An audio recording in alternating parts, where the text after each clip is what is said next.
got to do is how to measure for a swinging screen door. What we're going to do is we're going to measure the opening in this, okay? Always width by height.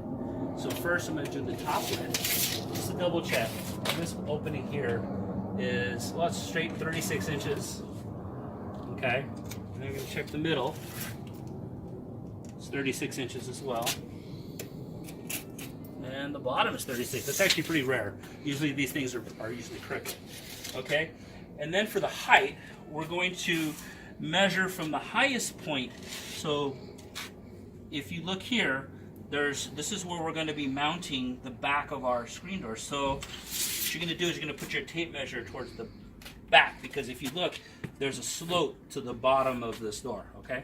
So you want to go to the highest point, not the very highest, but the highest of where you're going to mount it, okay? And then here it shows as 80 and an eighth. And then I'm going to go in the center.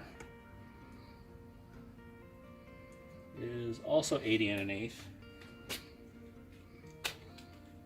And this one's closer to 80 and 1/16. So, you know, even on this height, if you called it 80 inches, it would be okay. A 1/16 of an eighth on a screen door, a swinging screen door, will not matter as much, but at least we know that you've got some really good measurements here. And then you can write that down and then go ahead and place your order. And then the next video will show how to install. Okay, thanks, take care.